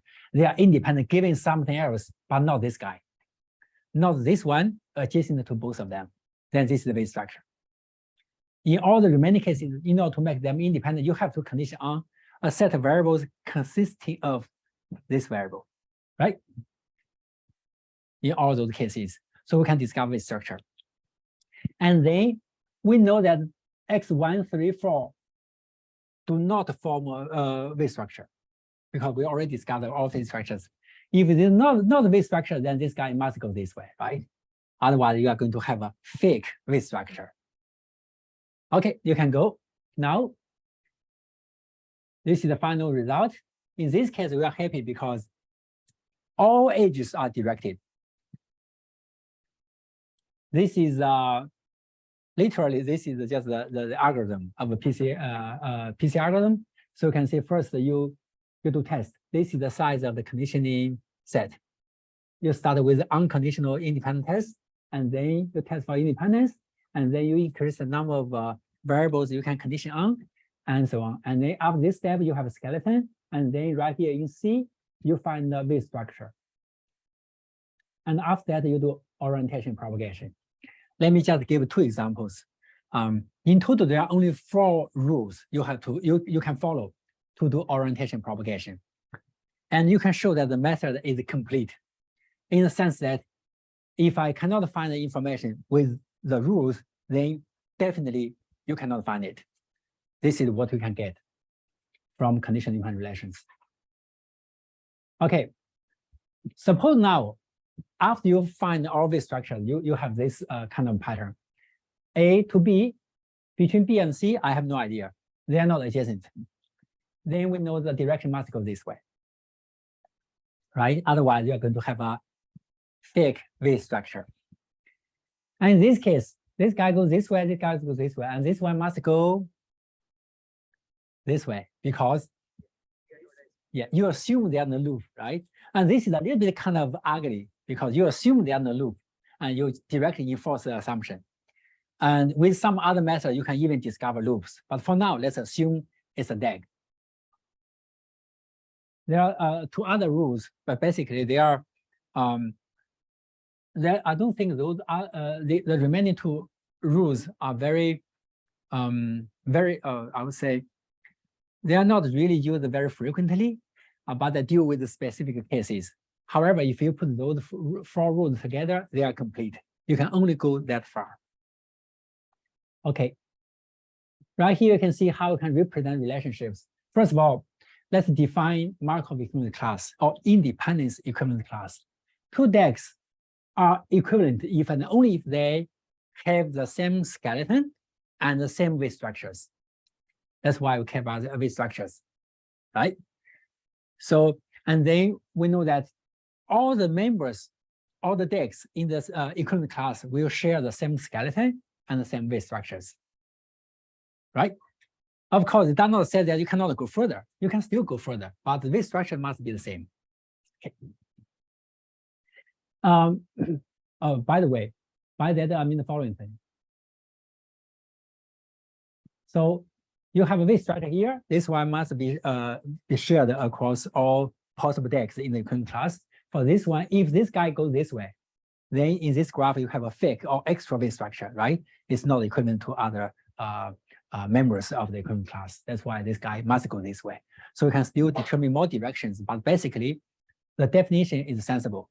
As long as they have the same skeleton and same weight structures, they are equivalent in terms of the independence relations or conditional independent relations. And here we use the pattern of completed, partially directed statistical graph to represent all the DAGs in the solution. It's completed because you cannot go further. It's partially directed because some edges are not directed. That's it. There are only 3 possible edges right here. In the first case, there are no edge in the representation, right? And in the second case, we cannot determine the edge direction. So we just use the undirected edge. In the third one, we can determine it. We can determine the direction, then we just use it. That's it. Okay, this is a CP DAG or pattern to represent some DAGs in the equivalent class. How many DAGs do you have in this equivalent class? How many DAGs do you think we have in this equivalent class? Yeah, only 2, right? Yeah, wonderful. This one or this one. Later, I'll give another example. Right here, this is the truth. From data, from the graph, you generate data, right? In a very simple case, you can assume it's linear. So B, the linear function of A plus noise, D, the linear function of B plus noise, and so on. You can generate data. And then let's analyze the data. We start with a fully connected graph, and then we do unconditional independent test. Oh, basically, no pair of the variables is unconditionally independent. So the first, right here, the first step does not really change anything. And then you do conditional independent test by condition on 1 variable. You get this. 2 variables, you get this. And then you can stop. Okay. And then you want to find the weight structure. Here, can you find the weight structure? In this example, is there any weight structure? Yes. Yes. Okay, good. Where? right here, right? So this is the weight structure. C, D are independent given B, and this condition set does not contain E. Then we know that here we must have a weight structure. Wonderful. Can we go further? Can we determine the direction for any other edge? No, in this case, if you follow the rules, you cannot go further. Okay, so this is the final result. They are not directed. Right here, the last question for this example: how many decks do we have in this representation of the equivalent class? 4. How many decks do we have?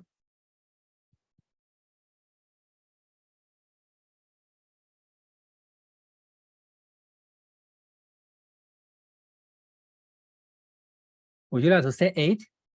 That's not possible, right? So you cannot allow weight structure, fake weight structure right here. And for that reason, the answer is 4. Wonderful. So because basically weight structure here, if you allow 2 edges into to point to B, then you have 3 possible situations. And if you allow all of them to point to B, you have 1 situation. So in total, you have to remove the 4 situations. You only have the 4 remaining situations. So in total, you have 4 solutions in the equivalence class. Okay, so good. We can only go that far. Now, something should come. Yes, it's come. Let me give a very quick demo. By the way, have at CMU have a tetrad Java package for code discovery, and also we have a code learn Python package. Thanks to Yujia, we have been working on it for long. So now let me just use the tetrad to show how basically how you can solve the problem by making use of the program. Yeah.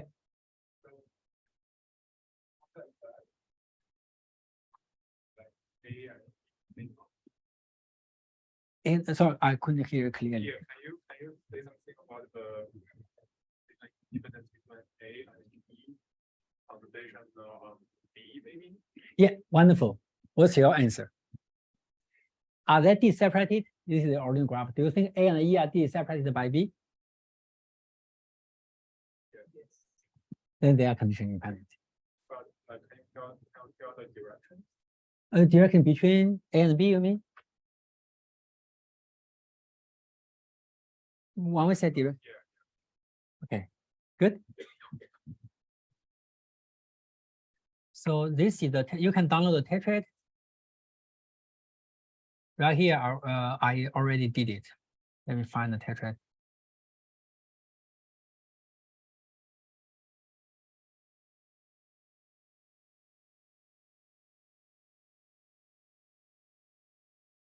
Yeah, okay, you open it, the Java package. You open it, you see the interface, and then let me do it again. You have data node. I'm using tetrad because kind of the graphical interface. If you like to use Python, you can just easily use a code learn. You might talk to Yujia, my student here. So we have data here, data node, and we have code search. This search means code search or code structure search. You have this node, and then you want to use the data. You feed the data to the search procedure. You open the data. In this case, I think this one is this one, the graph. This is the data generated by that graph I just gave. Right here, you can see the data. We have 4 variables, right? Each column is a variable right here. And the first column is not, first row is not a variable name. Okay, we have data, we load the data. Oh, I see why. Thank you.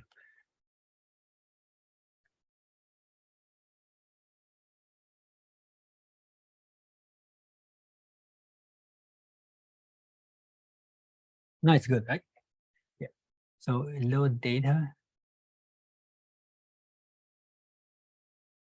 right here. You can just load data, validate. Okay. We have 1,000 cases and 5 variables. Good. Load. And here you can see the data. And if you like, you can also do some kind of basic visualization, histogram, scatter plots for different pairs of the variables, conditioning, basically a scatter plot giving different conditions, QQ plot, and so on. And then we load the data. Then let's choose the method. I just talked about the PC. Let's go with PC right here. If you like, you can set the parameters. In PC, we have to do conditional independence tests, right? And for that, you need to set this alpha significance level right here. Let's just use 0.01. And for now, let's use the Fisher Z test. You can also choose other testing methods. Okay. Basically, then we can just run. Now you can see the result. So this is exactly the pattern we just derived, right? Here we have this structure, but for the remaining 3 edges, we cannot find a direction. So we can get the result. Okay. And there are many methods integrated in this platform. Some of them can deal with latent commanders, and some of them are trying to find latent variables. If needed, I can give more demonstration later. For now, let me stop that. This is also dependent, for example, depending how you start the independent test, the result might change, right? For PC, you know, the procedure is fixed, right? You start with if you have the same data, clearly the result will be deterministic because the procedure is fixed. You start with the first 2 columns, and you consider the first column and third column, and so on. But if you change the order, you're to the right. That's a wonderful question. So basically, you can see one problem with the PC procedure. You assume that each of those testing procedures are somehow independent. In other words, you don't really care about the order, but the order can really change the final result, right? That's why those tests are not really independent, but you treat them as independent ones. They are the problem. How can you really leverage the connection between all those modules? We can solve the problem by making use of a unified final score, right? I just have a score. I don't care about the order. I just want to maximize or minimize some score, right? So that's a score-based method. You'll see that in about 10 minutes. You can see how we can use score-based method to solve the problem. And generally speaking, it's order independent. Right now with PC, it's order dependent because it really depends on which pairs you are considering in the first place. Please. So for this like total algorithm, I feel like the starting point is really important. Is there a way to choose the starting point? Like in this case, we did like A and C conditional conditional independent on B, but we can probably do A and E, but that's Oh no. Actually, yes. First of all, you are right.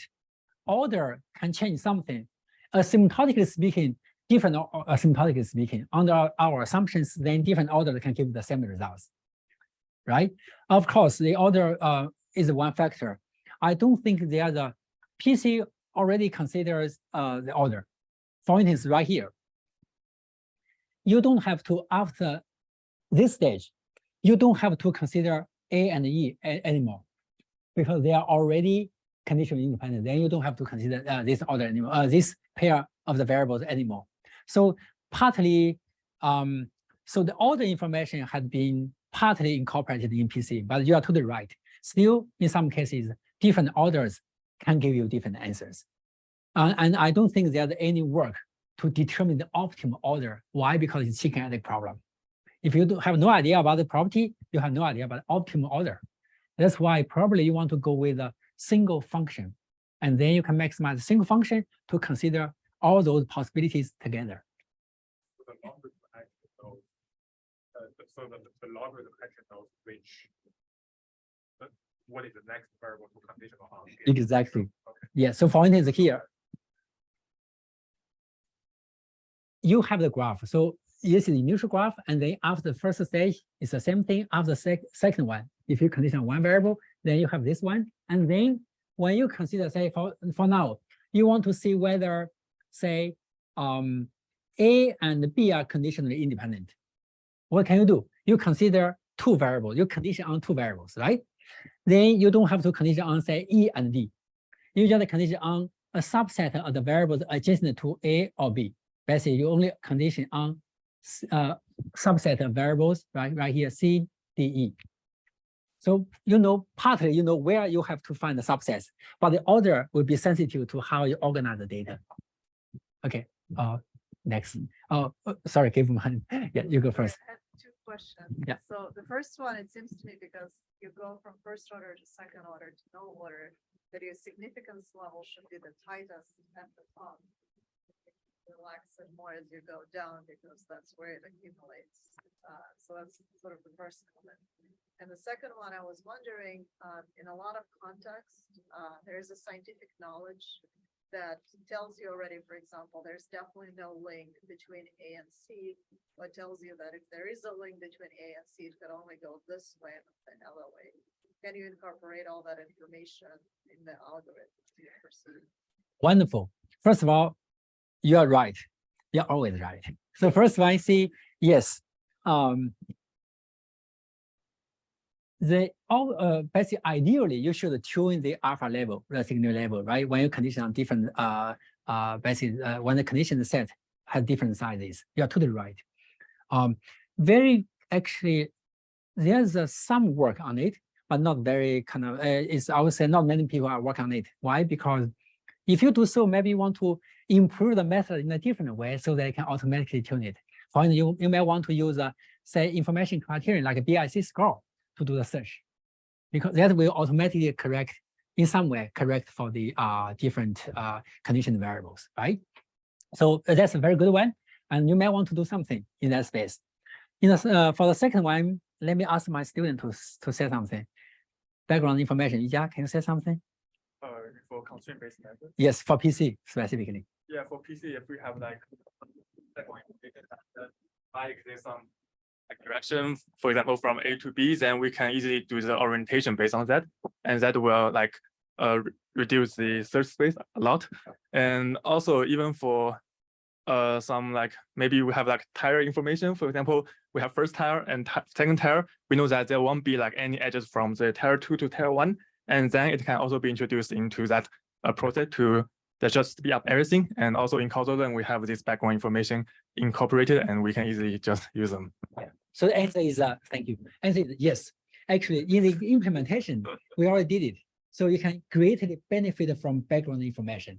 You can prevent some edges from happening. You can say, oh, A must be a cause of B, and so on. And then such procedure can be so much better because of this constraint. Okay, that answers your question. Perfect. Yeah.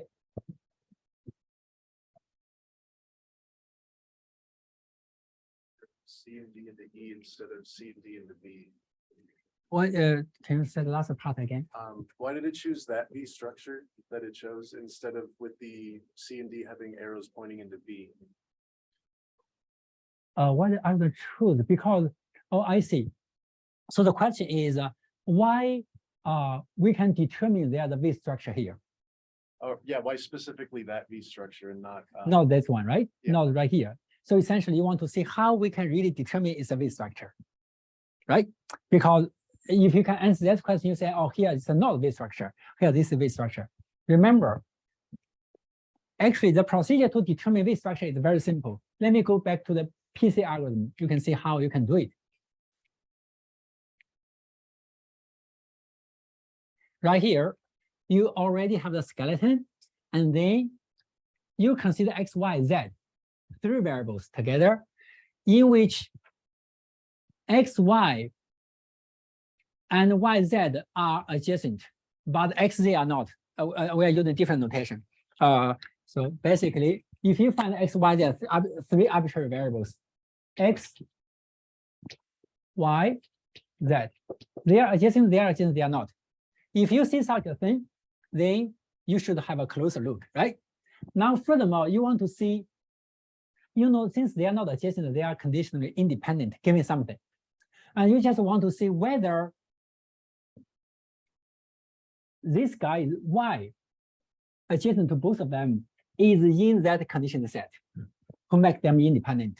If this guy is not in the condition set to make them independent, this is the V structure. Why? Because if it's not a V structure, say this guy goes this way or this way, right? And then without condition on Y, they are not de-separated, right? They, on the face of the assumption, they shouldn't be independent without the condition on Y. However, now you see, oh, they are conditionally independent and the condition set does not contain Y. Then this must be a V structure. So does it have to do with the order that the algorithm started with that we didn't, because I know like there should be a V structure, but I mean specifically that the V structure isn't towards B instead. The V In the other slide.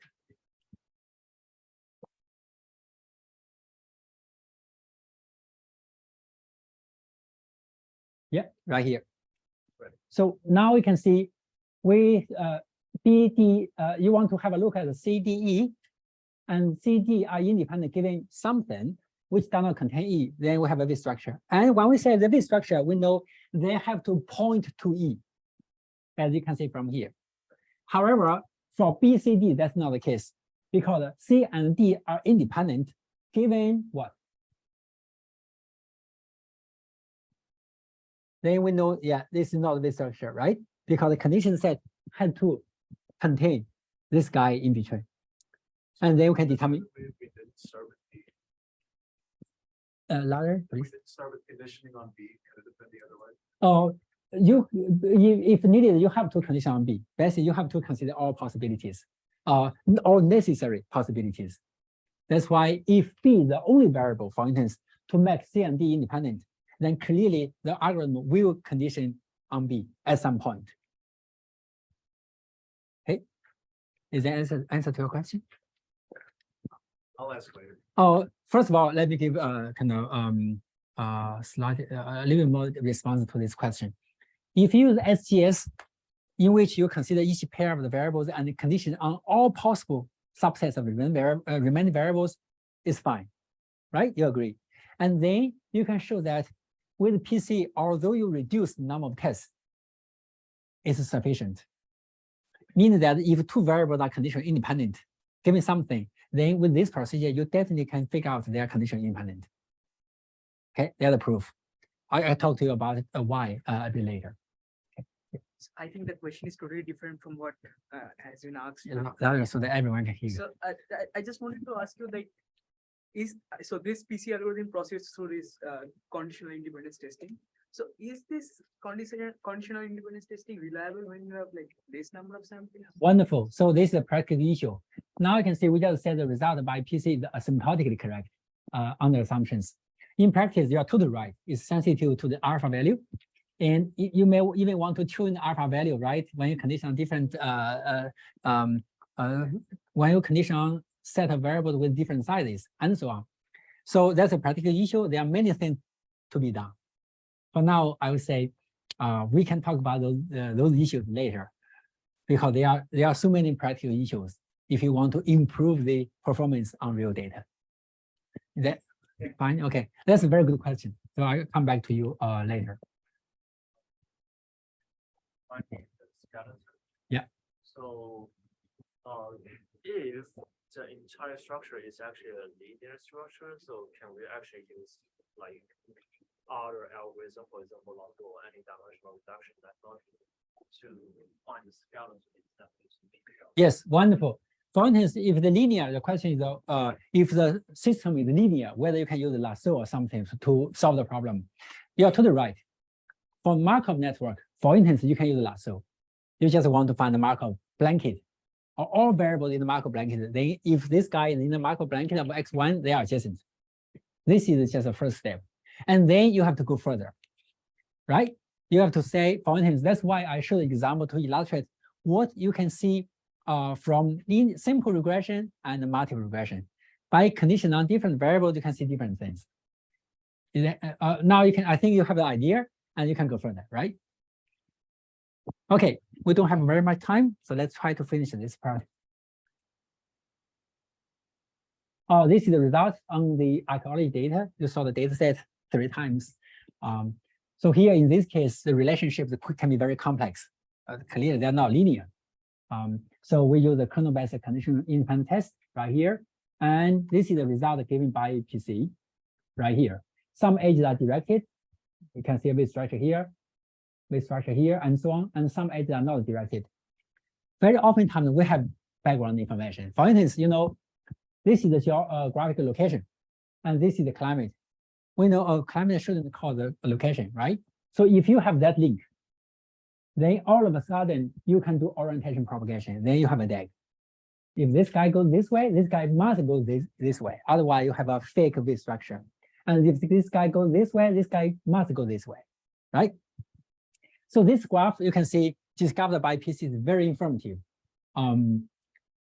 If you see this graph, for instance, we can see that the diet regarding what you eat can influence the shape here. Clearly, right? What you can eat finally can change your looks. However, given this causal understanding, we know this causal influence takes place via 2 other variables. One is the level of nutrition in teeth. The other is some behavior. Then you have more freedom. Now I still want to eat that thing, but I can protect my teeth in order to preserve, or in order to basically to avoid the change in the cranial shape differentiation, and so on. As long as you have a causal picture where you have direct causal relations, you can really see how to make minimal or make very good intervention or change in order to achieve your goal while you have other constraints, right? What if we have mixed variables? By mixed variables, you mean? Continuous and binary. Wonderful. We have a number of methods to deal with mixed type of variables, right? Some variable continuous, some variable discrete. First of all, with PC, I haven't talked about how to do independent tests, right? In the linear Gaussian case, you may want to use partial correlation. If they are discrete, you may want to use the chi-square test. And in the mixed case, or in the nonlinear case, you may want to use the kernel-based method. And the kernel-based test also applies to the mixed case. Why? Because you just use the direct kernel for the discrete variables.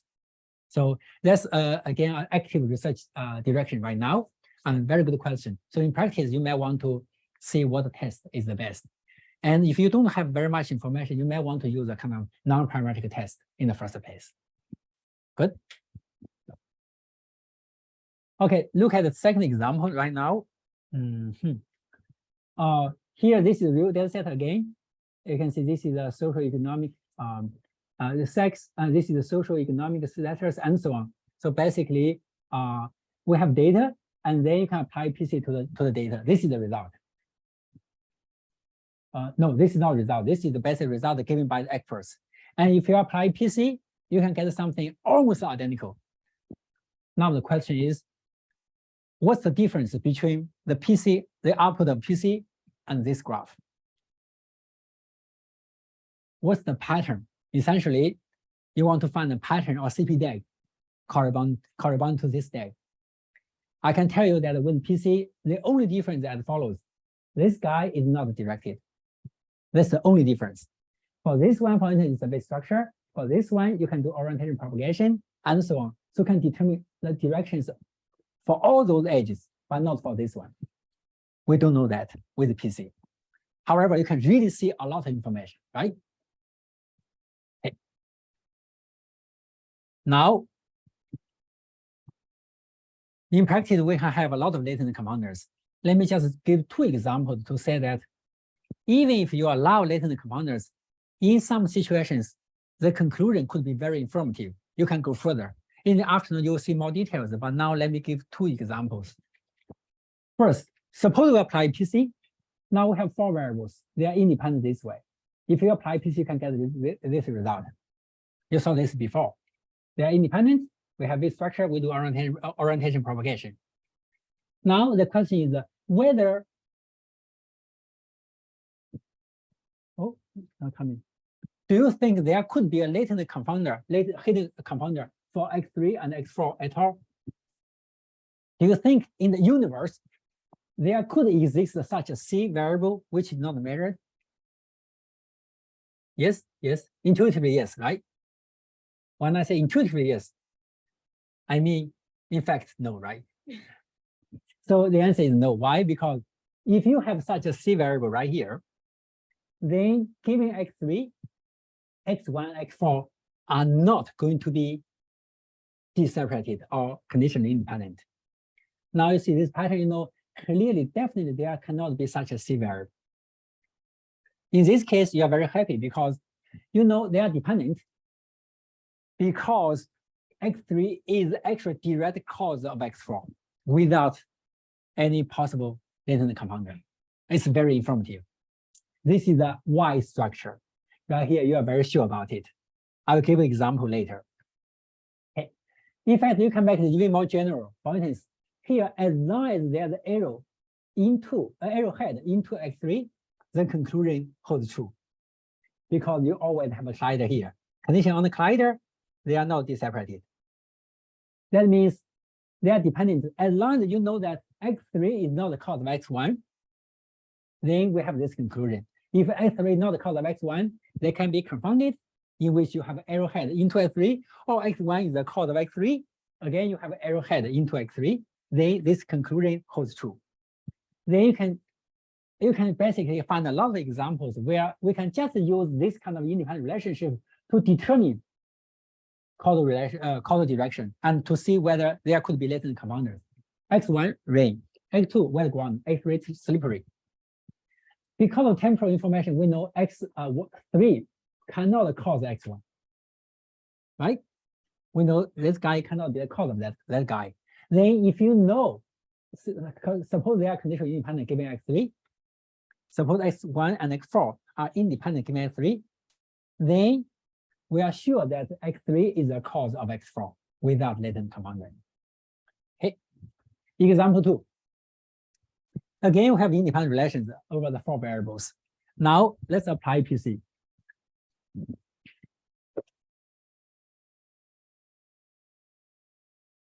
We have x1, 2, 3, 4, x1, 2, 4, 3. 1 independent from 4, 1 independent from 3, then this is a skeleton. Okay, this is a skeleton. Since 1 and 4 are independent, you say, oh, here I should have a V structure. Right? And since 2 and 3 are independent, here you say, oh, I should have another V structure right here.